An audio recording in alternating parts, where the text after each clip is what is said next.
Isang mabiyaya at masaganang araw po sa ating lahat at welcome back po dito sa ating YouTube channel at Facebook page. Ako po ang inyong lingkod, Tagapanood TV. Bad joke o intentional?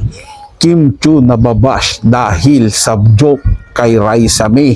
Yan po yung ating bibigyan ng komento, reaction, opinion sa araw na ito. Pero bago po tayo magpatuloy, muli ko po kayong inimbitahan, lalong-lalo na po sa mga bago lang dito sa ating channel, na mag-subscribe at i-hit ang notification bell para updated po kayo sa mga bagong video na ilalabas natin. Libre lang po ang mag-subscribe mga tagapanood. Isang like and share and subscribe. Napakalaking bagay po niyan dito sa ating channel. Kaya naman, subscribe na. Simulan na po natin ang ating reaction video sa araw na to mga tagapanood. Let's do this! Itong issue sa pagitan ni na Raisa May Dizon at ni Kim Chiu dahil po doon sa sinasabing bad joke sa It's Showtime. Hindi po niya intensyon na laitin, maliitin at palabasing pangit si Raisa May. Correct. May naglabas po ng mga pictures ni Kim Chiu nung bago pa siya pumasok ng PBB House. Oo. Ang caption, retokado. O baka naman natatakot na naman kayo, Showtime, dahil ngayon kinikilig ang publiko kay Raisa May at kay Kay Bimbi.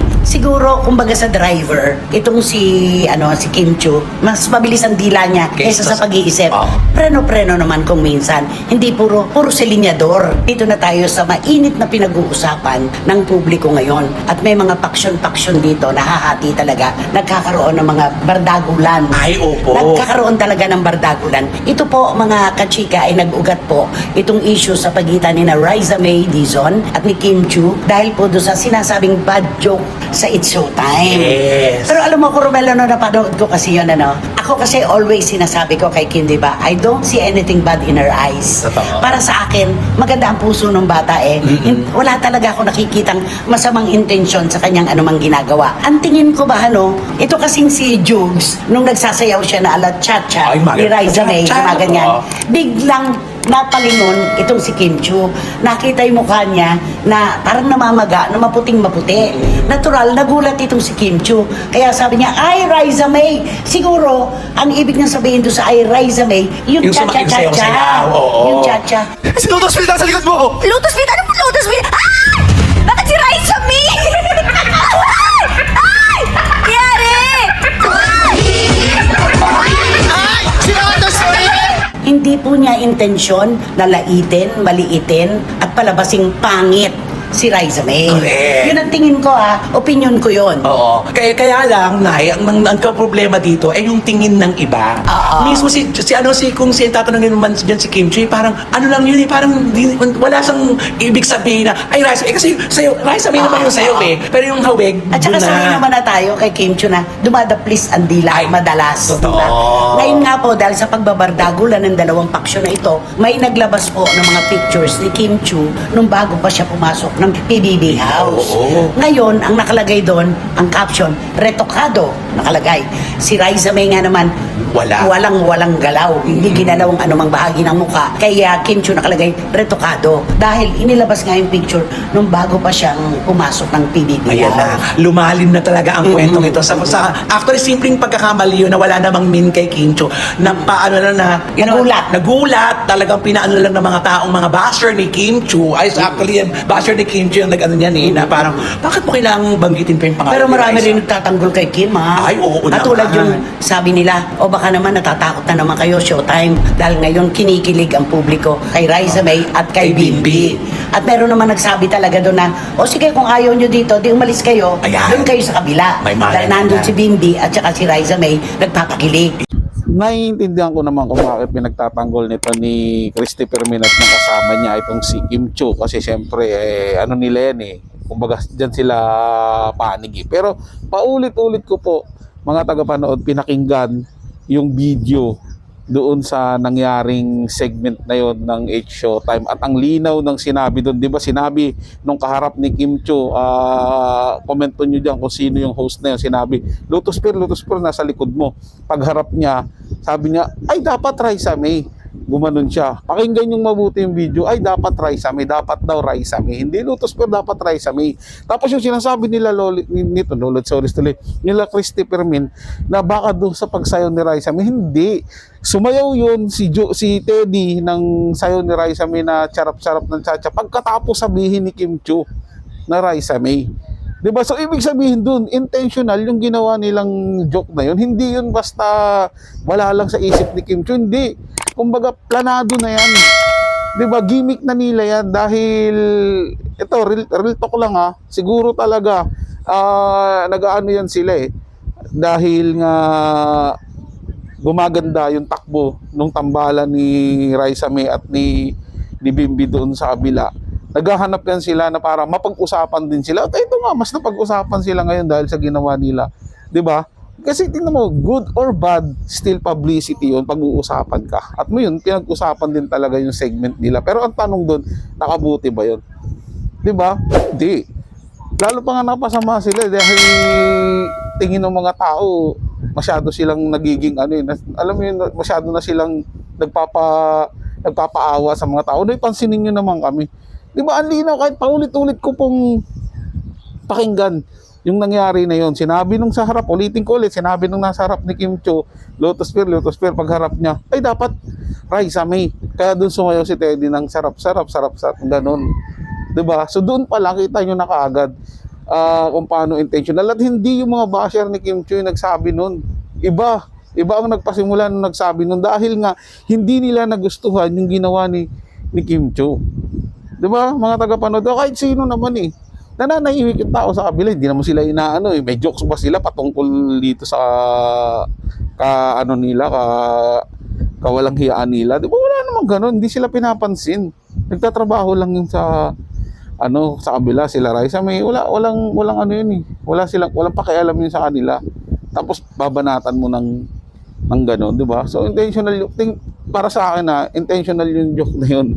'Di ba? Yan ang hirap kasi pag magkakasama kayo sa isang set na tingin ko parang mga basura na yung mga pag-iisip eh.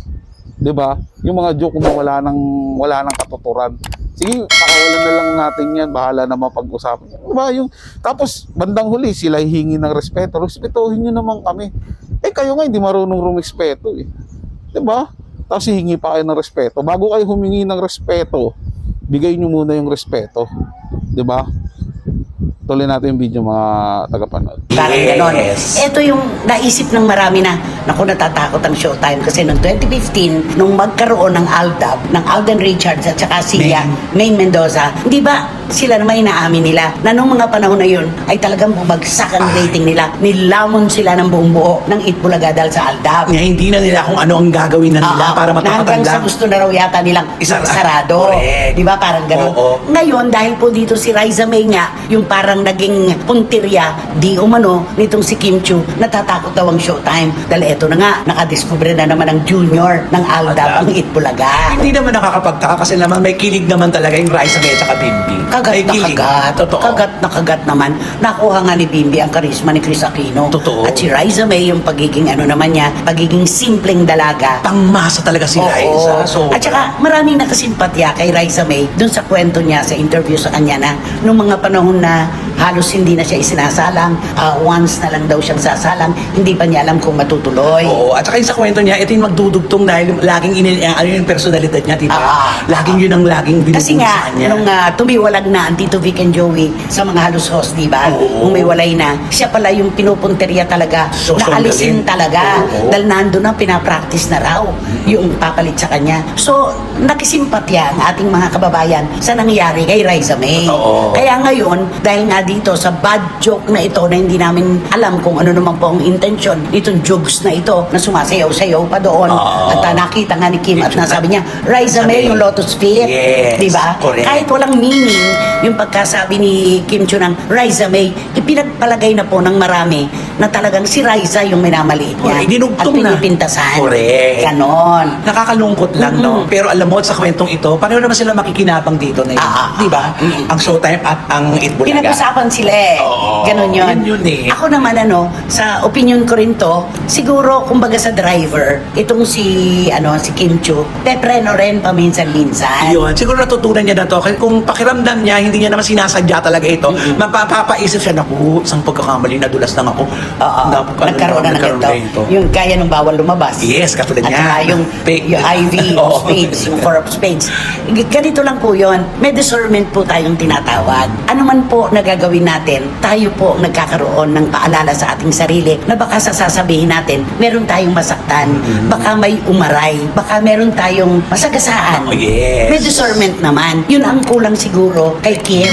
Mas mabilis ang dila niya kaysa sa pag-iisip. Oo. Kaya sabi nga, preno-preno naman kung minsan.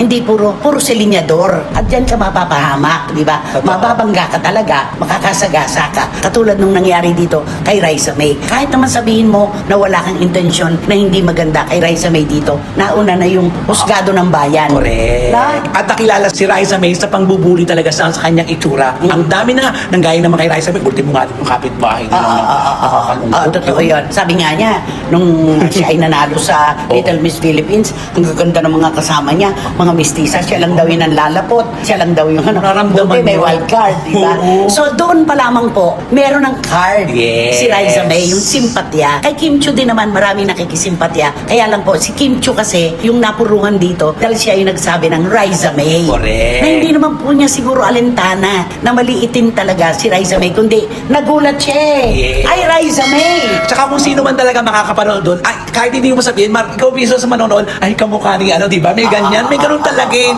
Nagkataon lang na nabukan niya yung bibig niya na, naku, dapat hindi pala. Lotus Feet eh, Oo. di ba? Tapos sumasayaw-sayaw pa yung Yes. jukes, di ba? Hindi lang basta simpatya yun, mga tagapanood yung kay Raisa May. Paghanga yun dahil nagpapakatotoo siya. Ipinapakita niyo yung pagiging totoo niyang tao na eto yung ano ko, yun. Kaya siya minamahal ng tao. Hindi yun simpatya dahil naaawa. Minamahal siya ng tao dahil nagpapakatotoo siya. At doon naman sa sinasabi nyo kay Kim Chiu, sa Manay Christopher Min, hindi talaga ako sumasang-ayon doon na hindi niya intention yun eh. Kasi kahit balik-balikan niyo yan yung, yung video na yun, di ba, pinakinggan ko talaga at ang sinabi niya dapat Raisa May, hindi ganun. Hindi siya nagulat, ay Raisa May, hindi siya ganun. Ang sinabi niya dapat Raisa May. Yun ang sinabi niya doon sa video. Maliban na lang kung bingi ako at mali talaga ang pagkakarinig ko. Tsaka sumayaw si Teddy ng Charap na Satya. Paulit-ulit kong sasabihin niya dahil yun talaga yung nakita ko. Totoo yun. Na talagang natatakot na sila na malugmok ulit dahil nga ang ganda ng tinatakbo ng love team nila Raisa at ni Bimbi. At alam naman natin, Bimbi Aquino yan, anak ni Chris Aquino yan. Yung charisma niyan, nakuha dun sa nanay. Kaya nakita nyo nakita nyo ba yun nung nakaraan, pumunta pa si Chris Aquino doon sa set ng Itbulaga at pinayuhan niya yung anak niya. Diba kung paano suyuin si Raisa May. Doon pa lang, makikita nyo talong-talon na kayo. Tsaka latado yung ginawa, mga tagapanood. Hindi ako naniniwala na basta simpleng joke lang yun. Hindi ganun. Talagang ugali na nila. Para sa akin, opinion ko lang din to, ugali na nila tirahin yung mga punong hitik sa bunga. 'Di ba? Kasi nalulugmok na sila nung gagawin para mapag-usapan. 'Di ba? Ilang beses naman nilang ginawa yun eh. Tapos magsusorry sa huli, magpapabiktim. 'Di ba? Ganun lang lagi. Paulit-ulit lang yung cycle na pinagagawa nila. Ganun naman ng tao, hindi nyo na kasi pwedeng balikuin yung katotohanan. Nababash kayo dahil doon sa sarili nyong pinagagawa. Kung magiging normal lang kayo at nagiging maayos lang yung ipapakita nyo, mas mamahalin kayo ng tao eh. Ang Itbulaga tumagal dahil nagpapakatotoo. Diba? Kung titirahin ka nila, sasabihin nila. Diba, magpapakatotoo sila, hindi sila dadaanin pa sa kunwaring parinig ng mga alang kwentang jokes, tapos sasabihin, hindi naman sinasadya, nagulat lang. Diba? O ngayon sinasabihan siyang retokada, sabihin din nung naglagay, hindi, nagulat lang din ako, akala ko retokada ka. Diba? O. So, naman ngayon, diba, bago kasi kayo gumawa ng mga bagay na alam nyo makakasakit sa iba, siguraduhin nyo rin na hindi kayo masasaktan pag binalikan kayo. So, kayo mga tagapanood, anong masasabi nyo dito sa binahagi ko sa inyo? Komento nyo sa ating comment section, pag-usapan po natin yan at siyempre pupusuan ko po yan. Sige lang po mga tagapanood, ito ay comment at opinion lamang, wala pong personalan. Paalam po at mabuhay po kayong lahat. Maraming salamat po sa inyong panonood.